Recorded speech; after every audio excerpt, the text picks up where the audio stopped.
Alang-alang po sa pag-alala at pagdiriwang ng marami sa kapanganakan ng ating Panginoong Kristo, magkakaroon po tayo ng break sa ating ginagawang pag-aaral sa aklat ng mga gawa na tinitignan natin ang mga gawa ng Banal na Espiritu upang bigyang daan na maunawaan natin ang tunay na diwa at layunin ng Kapaskuhan. Kung mapapansin po natin, mayroon pong dalawang pananaw sa bagay na ito na matinding magkalaban. Ang isa ay tungkol sa matinding pag-alala sa kanyang kapanganakan at pagbibigay ng araw o petsa ng kapanganakan ng ating Panginoong Kristo na ipinagdiriwang ito ng todo-todo. Samantalang sa kabila naman ay makikita natin ang mga ilan na gumagawa ng paraan para sana ay hindi maipagdiwang ang Kapaskuhan. Mayroon silang mga ibinibigay na mga palatandaan na ito daw ay pagsambang pagano. Wala po tayong kinikilingan sa dalawang ito. Ang mahalaga ay samantalahin natin ang pagkakataon na sa mga panahong ito ay maibigay natin ang biblical na pananaw tungkol sa bagay na ito. At nawa ito ay makatulong sa bawat isa.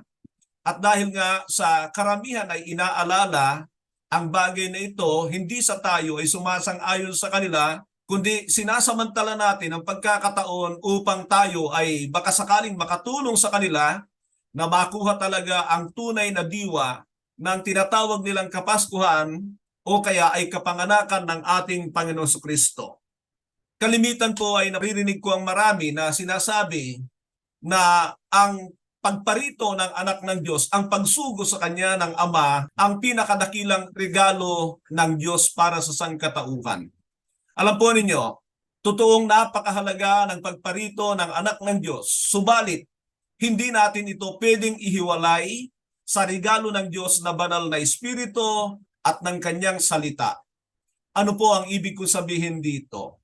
Na kapag ka ang tungkol lamang sa kapanganakan ng Panginoong Kristo ang ating ipinagdiriwang, marahil ay isama na natin dyan ang kanyang ginawa upang tubusin ang sangkatauhan, pero hindi nila matanggap ang banal na Espiritu at ang salita ng Diyos, ay masasabi ko na kulang at hindi ito magdudulot ng sapat para pakinabangan talaga ang pagparito ng anak ng Diyos. Kailangang makita natin na konektado ang tatlong ito. Ang tinutukoy ko ay ang pagparito ng anak ng Diyos bilang regalo ng Diyos, ang pagparito ng banal na Espiritu upang siya ang mga siwa sa sangkatauhan sa panahong ito at pagkatapos ay ang kanyang salita. Mahalaga na tanggapin natin ang katotohanan na si Kristo ang anak ng Diyos, ang Mesiyas, ang anak ng Diyos, na nagkatawang tao para sa ikatutubos ng sangkatauhan, subalit kapag hindi naman natanggap ng mga tao ang banal na Espiritu, nang sa gayon ay maging matagumpay sila sa buhay sa pamamagitan ng kanyang tulong, ay wala ring katuturan. Pero matanggap man natin ang Panginoong Jesucristo, pagkatapos ay tanggapin din natin ang banal na Espiritu, mayroon pong malaking problema kung hindi ito nababase sa kanyang mga salita. Kaya masasabi ko na dapat ay konektado ang tatlong ito. Ang Panginoong Jesucristo na regalo ng Diyos sa atin, dakila talagang bagay na yan. Pero kailangan ay kasama diyan ang pagtanggap ng banal na Espiritu ng mga naniwala sa anak ng Diyos at pagkatapos ay ang salita ng Diyos bilang basihan sa lahat ng bagay sapagkat alam natin na kaya nagkakaroon ng problema ang marami, nagkakagulo ang marami tungkol dito sa bagay na ito, tungkol sa kapanganakan ng Panginoong Kristo, ay sapagkat iba-iba ang kanilang interpretasyon at nagiging iba-iba ang kanilang interpretasyon dahil na rin sa hindi pagtulong ng banal na Espiritu sa kanila. Nakukuha po ba ninyo ang ibig ko sabihin?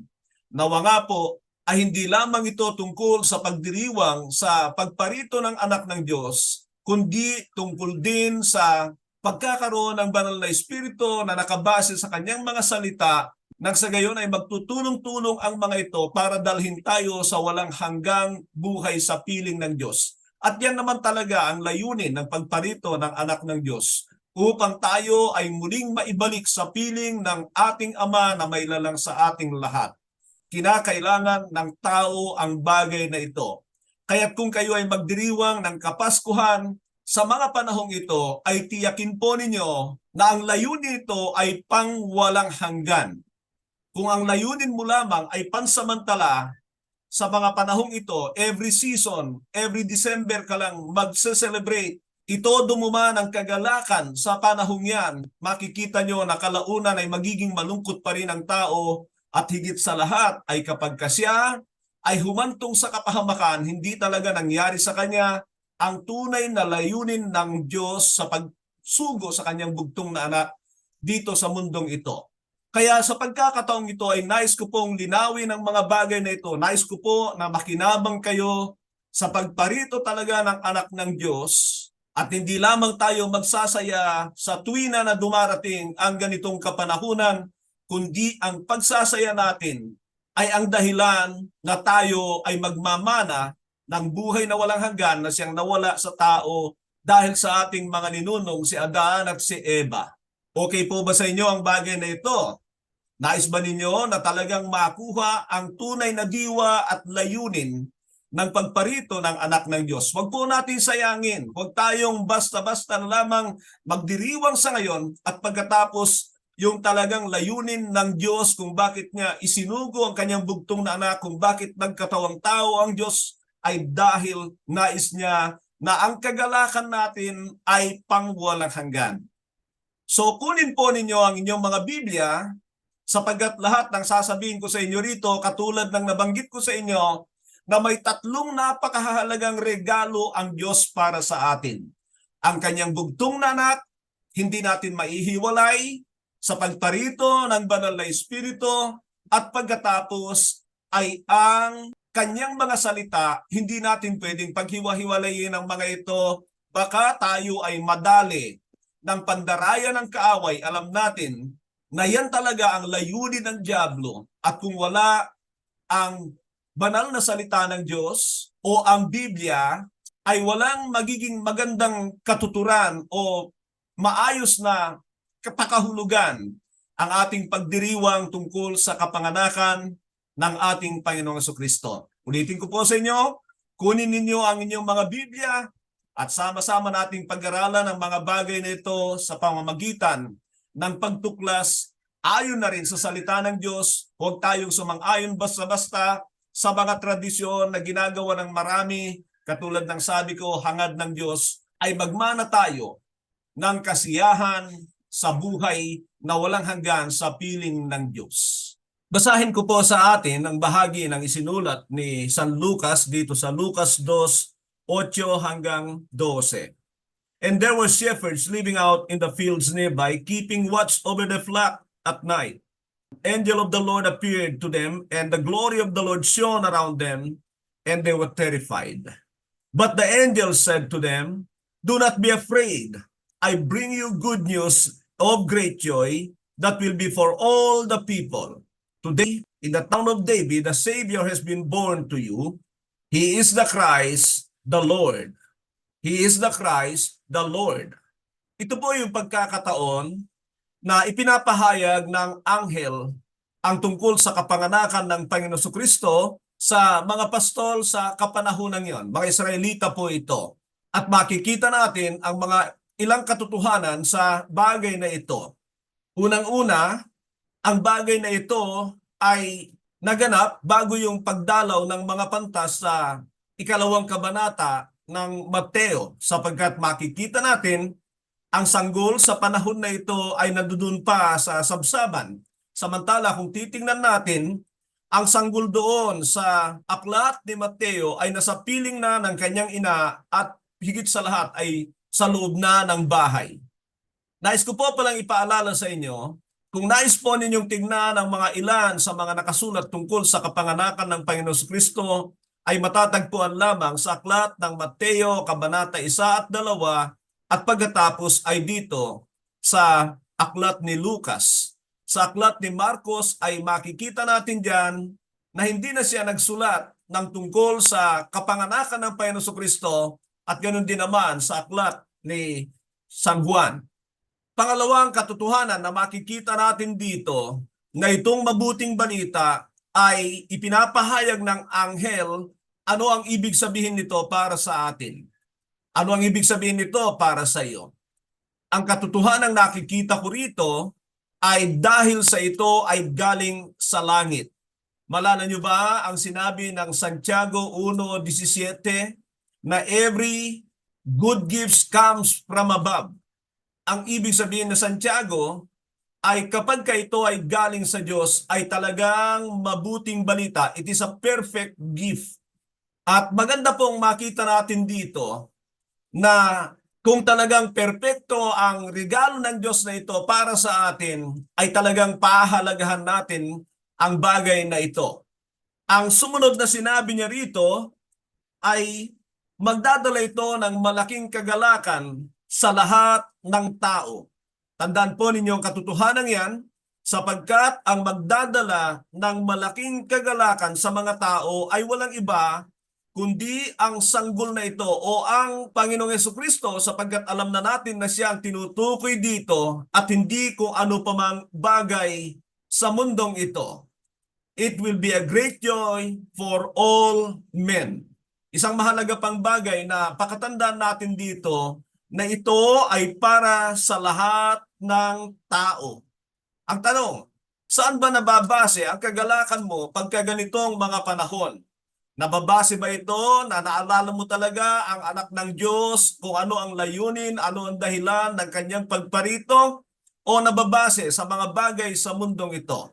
Ang katotohanan, minsan ay nawawala ang diwa ng pagparito ng Panginoon, ang dahilan ng pagparito ng Panginoon at maging ang Panginoon mismo sa pagdiriwang ng maraming tao tungkol sa kanyang kapanganakan. May mga ilan akong karanasan na dahil sa walang-wala ang isang pamilya sa panahon ng mga ganito, yun pong asawang lalaki ay talagang mainit ang ulo at sa init ng kanyang ulo ay naghanap po ng away. At alam po ninyo, nakita ko ang katotohanan ito na hindi lamang sa panahon na yan nagpatuloy ang problema na dumating sa kanila dahil sa kaganapang yon.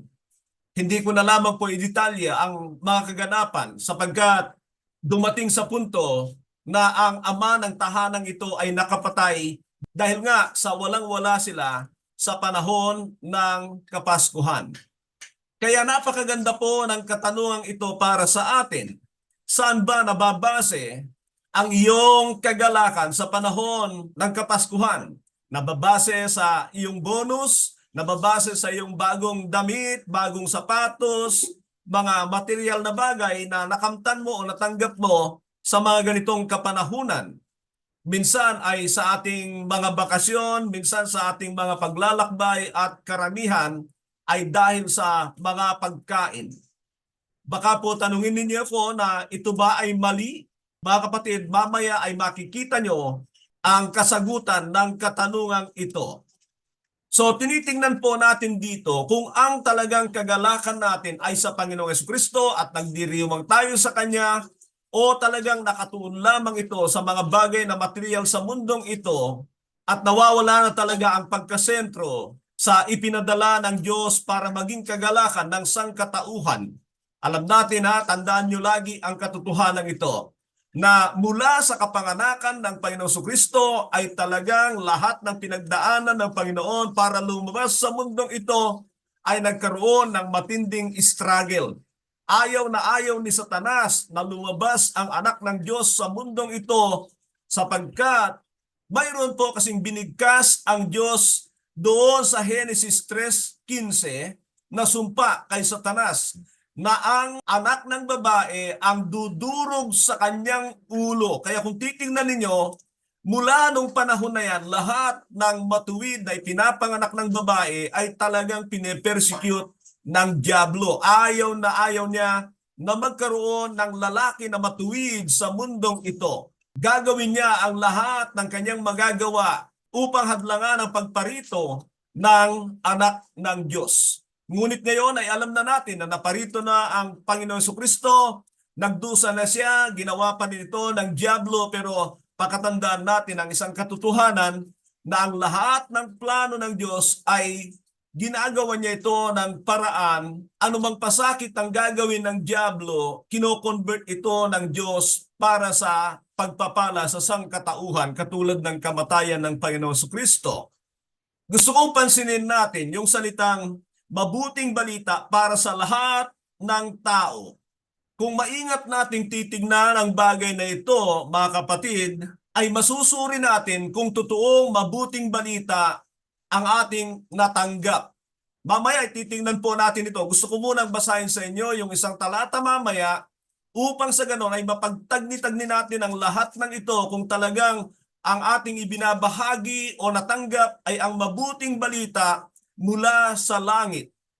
Dapat nating maunawaan na sa panahon pa ni Apostol Pablo ay binabanggit niya na ang ibang mabuting balita. Sa aklat ng 2 Korinto 11, 1 hanggang 3 ay makikita natin dyan na may iba ng mabuting balita.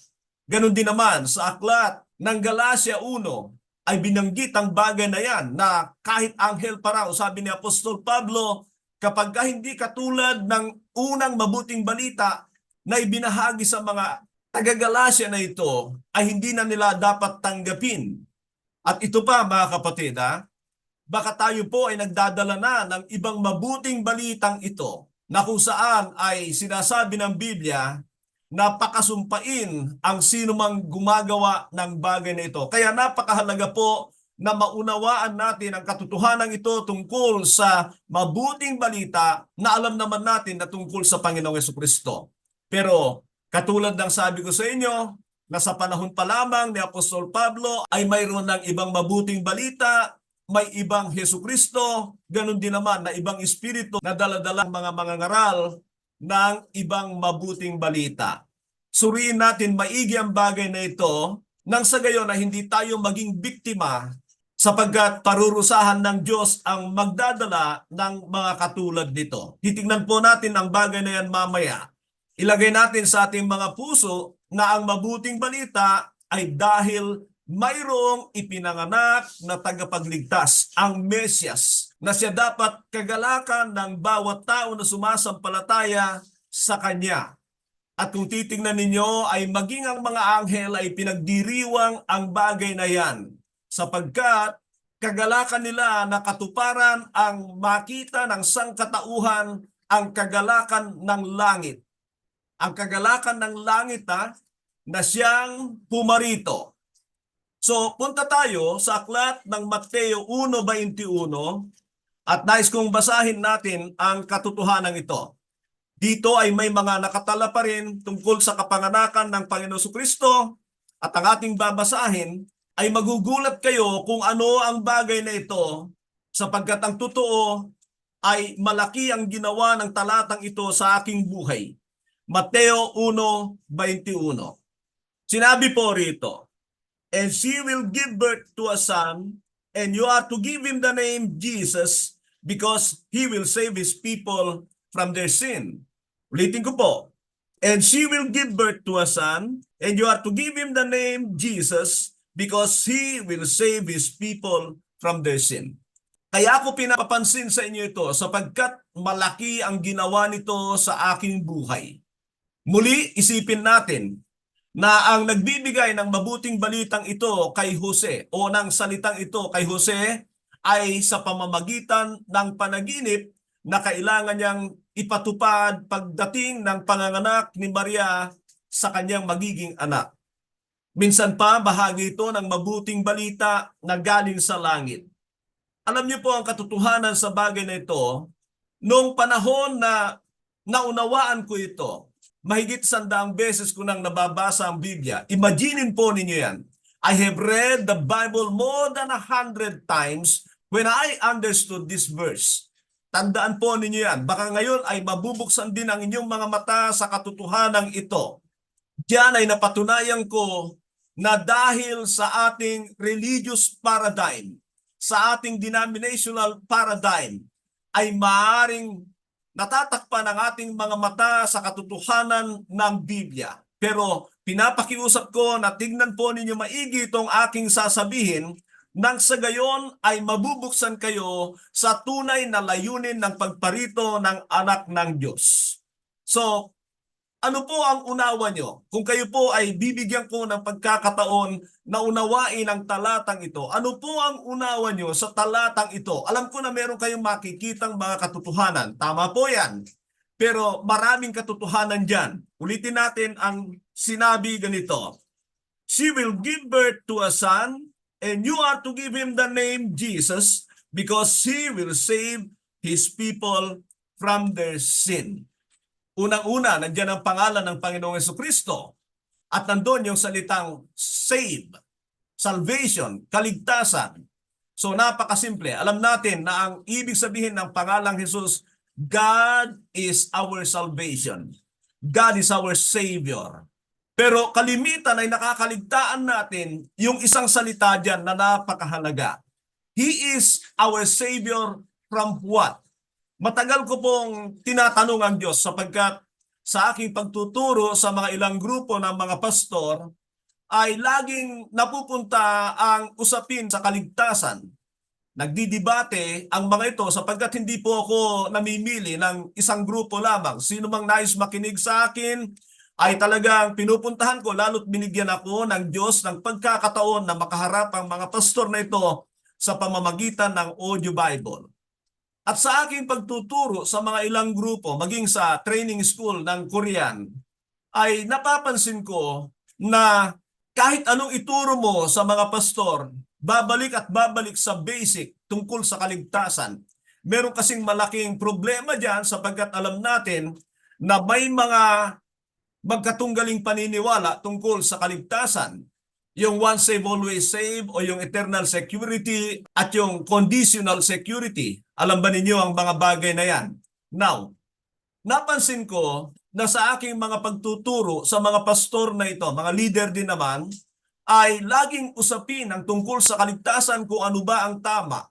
Minsan ay tinatanong ko na nga lang yung mga nag-iimbita sa akin na maaari ko bang ipaliwanag ang tungkol sa bagay na yan. At alam po ninyo, isang nagsabi sa akin na sabi niya, Pastor, huwag, sapagkat magkakagulo yung mga yan kapag ibinigay mo ang iyong posisyon.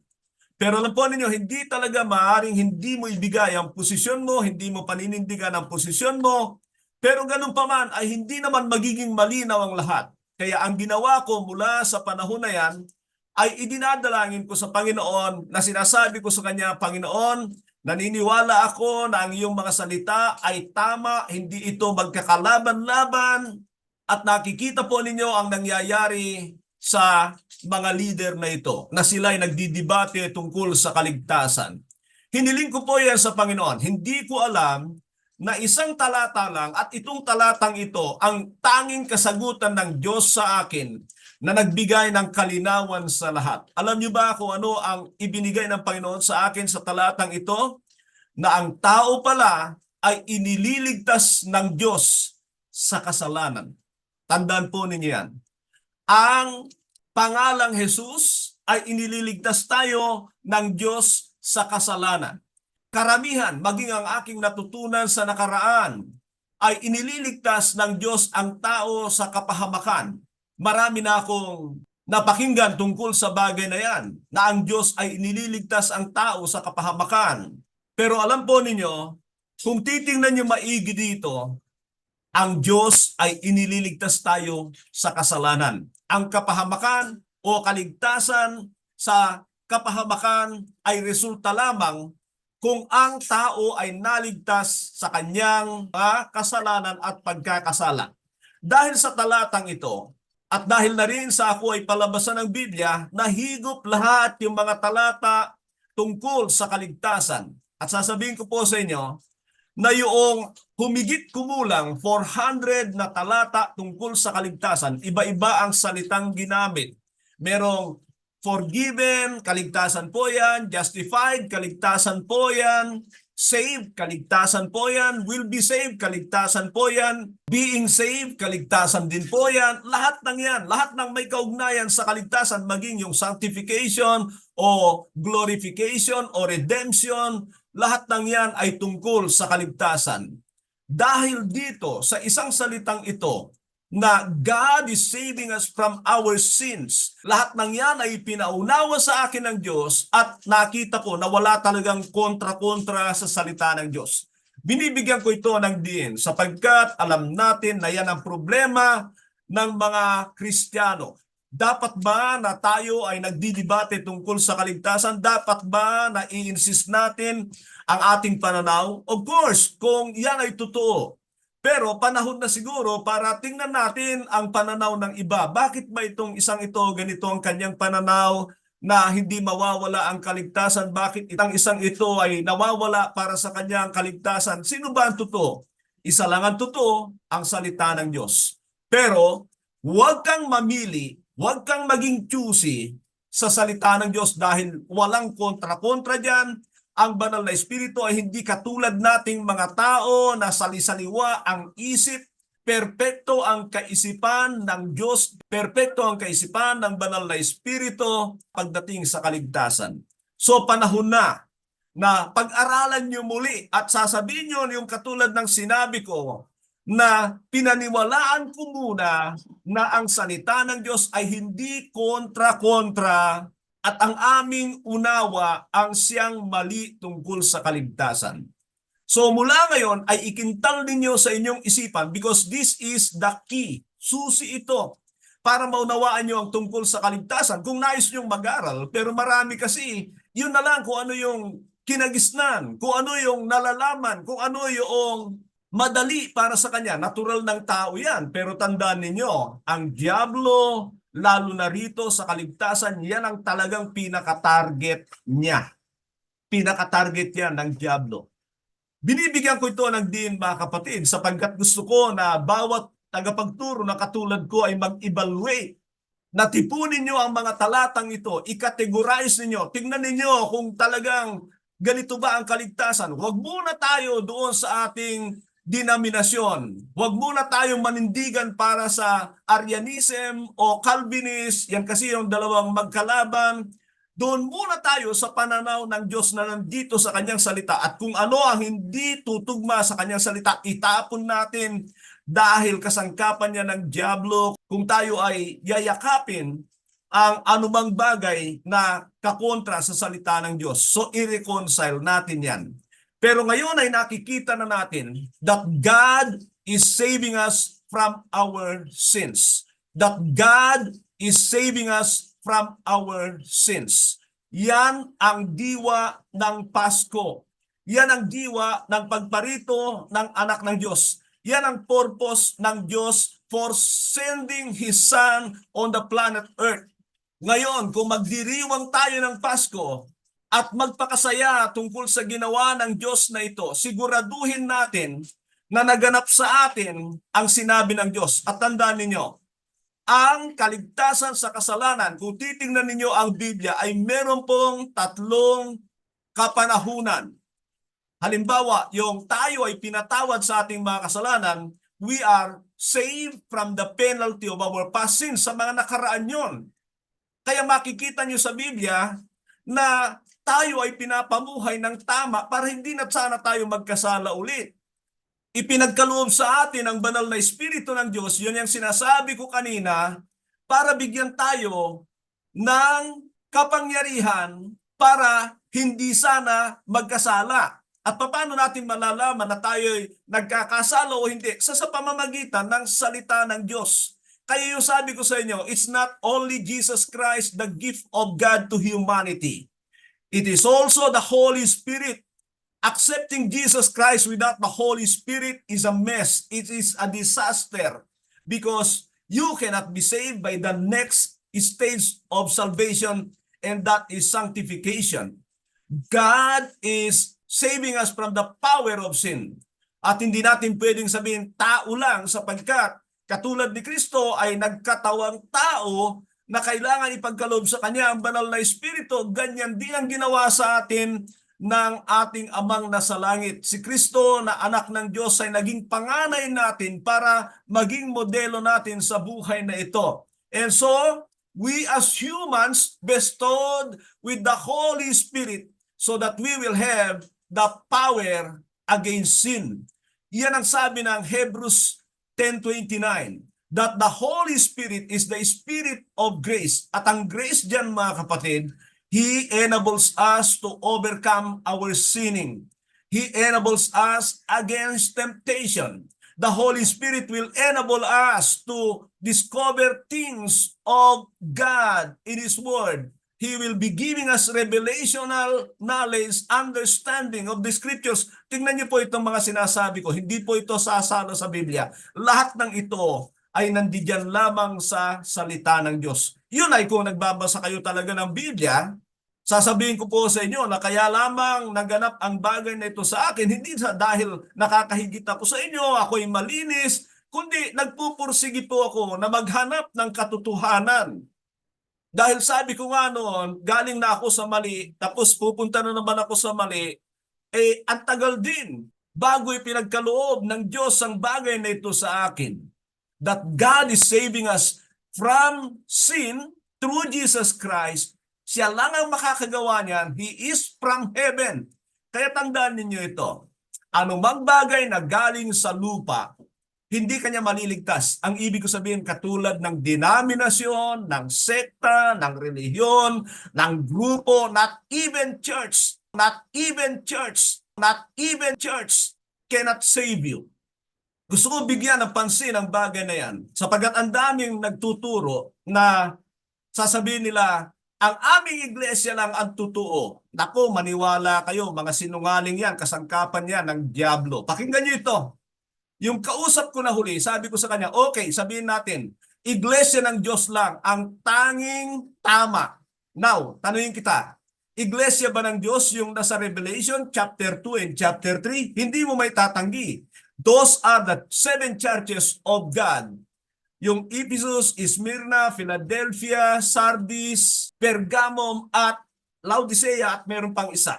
Now, yan ay iglesia ng Panginoon. Sinasabi ba ng Diyos na yung mga miyembro doon ay ligtas na dahil miyembro sila ng iglesia ng Diyos? Nako, nangamote itong tao ito, nagalit sa akin dahil kahit pala iglesia ng Diyos ang kinabibilangan mo, kung hindi ka nabubuhay na ligtas sa kasalanan, hindi ka maliligtas, mapapahamak ka.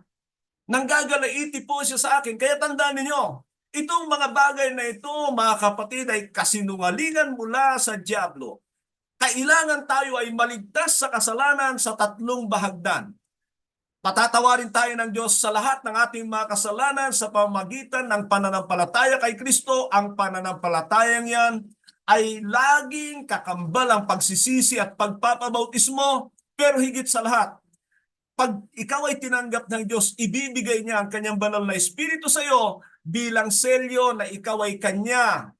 2 Korinto 1:22, Efeso 1:13 at 14. Kung wala kang banal na Espiritu, naku, hindi ka na maliligtas sa kapangyarihan ng kasalanan. Ikaw ay mapapahamak. And that is the next stage of salvation. Sanctification. Ibinigay ng Diyos sa atin ang kanyang banal na Espiritu dahil tayo ay na-born again through water and Spirit.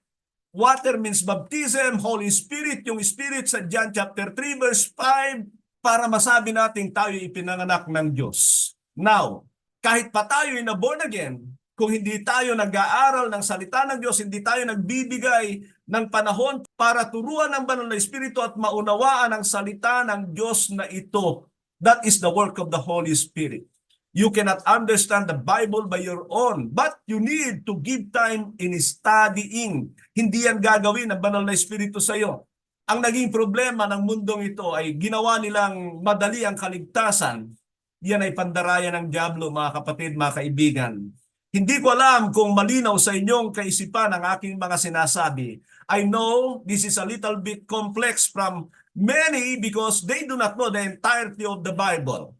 At alam nyo, that is also impossible for the Holy Spirit to teach you without giving time in studying the Scriptures, the Bible. Hindi kanya matuturuan kung ikaw matigas ang ulo, walang panahon sa kanya. Naku po, lahat ng yan ay problema ng mga Kristiyano. But going back to the essence and purpose of Christmas, mga kapatid, the purpose of Christmas is God giving His only begotten Son to save people from sin. Para tayo ay iligtas sa kasalanan. Jesus is the only solution for sin. Siya lang. Wala nang iba. Itapon muna natin ang mga denominasyon na yan, ang mga sekta na yan, ang mga grupo-grupo na yan, kung hindi nababase sa salita ng Diyos. We are in the kingdom of God. At kung ikaw ay pinag-aharian ng Diyos, meron kang panahon sa kanyang salita. Mag-focus muna tayo sa kingdom of God, hindi dito sa ating mga sekta, sa grupo, sa reliyon. Niloloko tayo ng mga tao na sa pamamagitan ng kanilang grupo, maliligtas tayo. Mga kapatid, tandaan niyo yan. It is our secret life of pursuing the knowledge of God and Christ-likeness na pinapahayagan tayo ng Diyos ng mga katotohanan. Ngayon, kung relihiyoso ka lang, gusto mo lang makita ng mga tao ang mga bagay na ginagawa mo at hindi talaga maayos ang iyong sikretong buhay, forget about eternal life.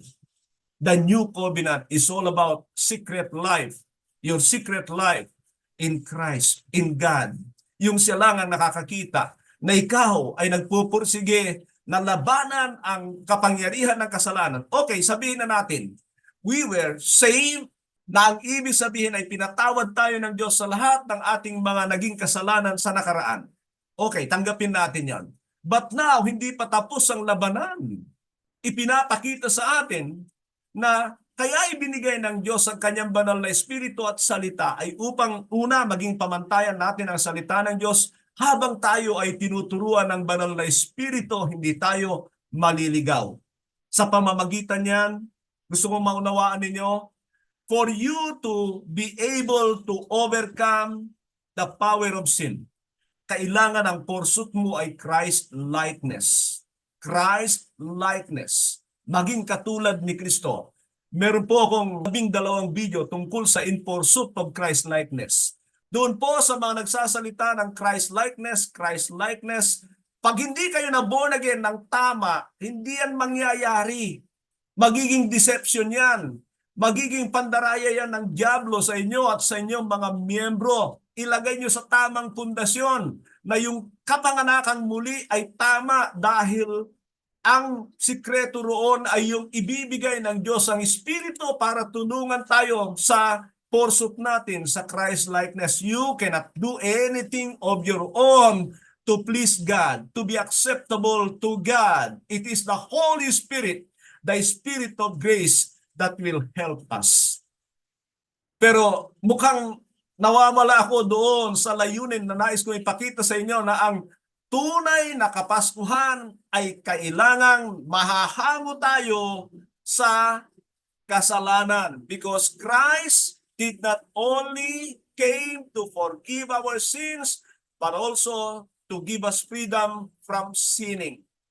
God provided everything for us, mga kapatid. Malinaw yan sa 2 Peter 1:3. Tinapos ng Diyos lahat yan, maging doon sa kamatayan ng Panginoon Kristo, ang pagbibigay niya ng banal na espiritu at ng kanyang salita. God has provided everything we need for a godly life. Tignan nyo, ang goal ng pagbibigay ng Diyos sa lahat ng ito is for us to have a godly life, to become holy, to become like Christ. Yan po ang nais ng Diyos. So, what is this Christmas that we are celebrating today? Are we celebrating it with the purpose of God? Is the purpose of God in sending His begotten Son to be born of a virgin being accomplished in our lives? Mga kapatid, tandaan ninyo, we are all headed to hell. Papunta tayo lahat sa impyerno because all have sinned and fall short of the glory of God. And the wages of sin is death, but the gift of God is eternal life. Romans 3:23 and 6:23. Diyan ay makikita nyo muli na ang problema ng sangkatauhan, una sa lahat, ay kasalanan at walang solusyon ang tao dyan. God provided His Son, but not everything. Nakasama na lahat-lahat para siya na lang ang gagawa para sa atin sa walang hanggan. No, you have to participate in your salvation from the power of sin. You have to participate after being genuinely born again. Kailangan ay nabubuhay ka at maglalakad ka ng may pananampalataya Na ang ibig sabihin, nakabase sa salita ng Diyos sapagkat iba ang kaisipan natin sa Diyos. If you do not give time in knowing and understanding the scriptures, mabubuhay ka sa sarili mong kagustuhan. Kaya tingnan nyo ang Kristyanismo. Iba-iba ang pananaw, iba-iba ang kaisipan because the world is influencing us and knowledge that is not from God. Kaya maging maingat tayo sapagkat nais ng diablo na palitan. Tingnan nyo ang Christmas. Is it centered on Christ? No, it is not centered on Christ. It has been commercialized. And so it became so materialistic ang Christmas. Sa totoo lang, it is more on indulgence. Sa halip na nahahango ang tao, ang sangkatauhan sa kasalanan, lalong nalulugmok pag dumarating ang season na ito. Tingnan nyo ang ating kapanahunan.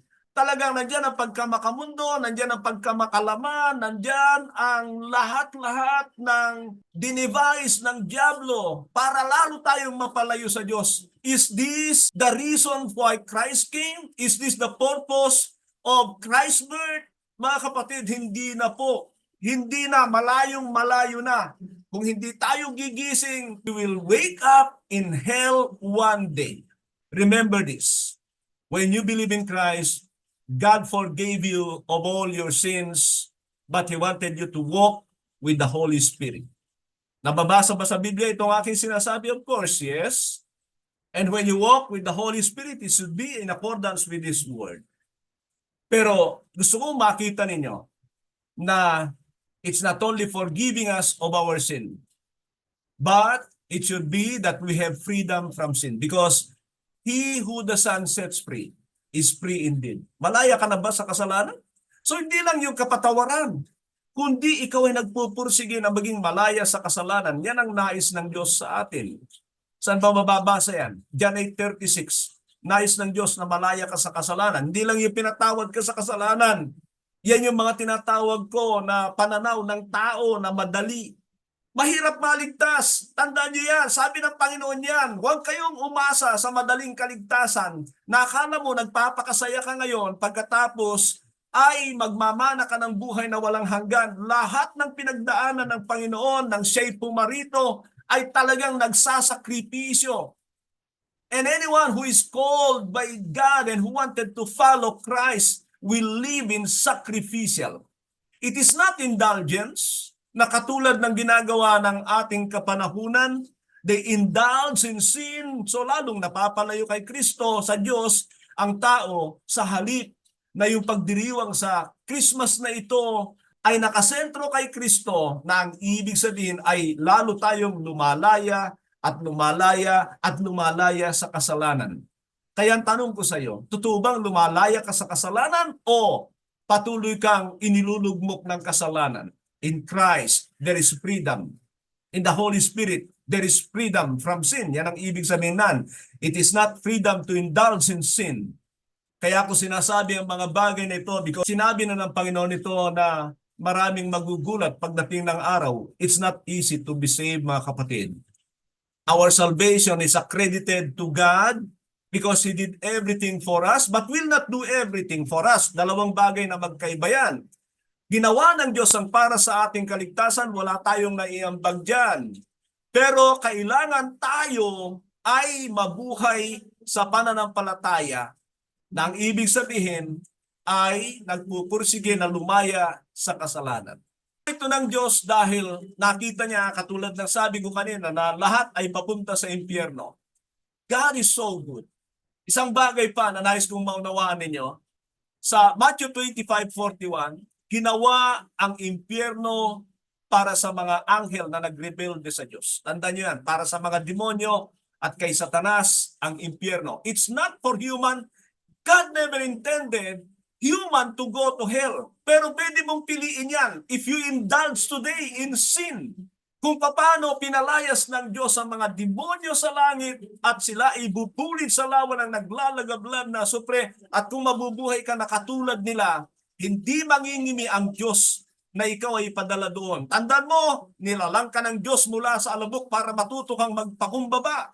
Ikaw ay tatanda, ikaw ay manghihina, ikaw ay mamamatay. But when you indulge in sin, you will go with the devil and his demons. Doon ka pupunta. Sa totoo lang, maraming takot sa impyerno, pero walang takot sa Diyos. Kung takot ka sa Diyos, takot kang magkasala. At kung takot kang magkasala, nagpupursige ka na alamin ang kaisipan ng Diyos sa mga bagay-bagay. Wala ka nga panahon mag-aral ng Biblia, wala ka nga panahon magbasa ng Biblia. Alam nyo, ito yung panahon na gusto kong makita ninyo na ang diablo, binigyan tayo ng kaabalahan sa mga cellphone natin. Tayo ay iniingganyo niya sa mga nakagigiliw sa ating laman at minsan ay nawawalan na tayo ng panahon para makipagniig sa ating Diyos. Muli, mga kapatid, God has given His Son to save us from sin. Christmas should not be indulging in sin, but trying to have time for Him to save us from our sinning. Kaya magtatapos po ako sa katanungang ito. Nagaganap ba talaga sa buhay mo ang layunin ng Diyos? Bakit niya isinugo ang kanyang bugtong na anak? At kung bakit nagse-celebrate ka ng Christmas o kapanganakan ng Panginoon Kristo? Totoo bang na born again ka na sapagkat sa panahong yan, ikaw talaga ay nililinis ng Diyos sa iyong mga kasalanan? At ikaw ba ay totoong nagtataglay ng kanyang espiritu na merong kang pamumuhi sa kasalanan at magnanais na ganapin ang kalooban ng Diyos sa buhay mo? Kung hindi, sayang ang pagparito ng anak ng Diyos para sa iyo. Subalit hindi pa huli ang lahat. May panahon ka pa para magbago. Ayusin mo lang, panoorin mo mulit itong video na ito at tingnan mo ano ang kakulangan sa aking buhay. And then go to the scriptures, tingnan mo kung ano sinasabi ng Biblia. Baka naman may mga sinasabi akong hindi totoo, hindi tama. Mga kapatid, I'm not after any denomination or group. I am after the truth in the scriptures. Na ito lang ang magdadala sa atin ng maayos at katanggap-tanggap na buhay sa Diyos. So it is not about the day, it's not about the season, it is all about our Lord Jesus Christ, the only Savior of humanity from sin and sinning. Magandang araw po. Nandiyan ang biyaya ng Diyos sa ating lahat. Sa mga Kristiyano, do not be fooled by the world and the devil. He is there and trying to entice you na sa halip na mag-focus sa Kanya ay mga bagay sa mundo ito. Gandang araw po sa bawat isa.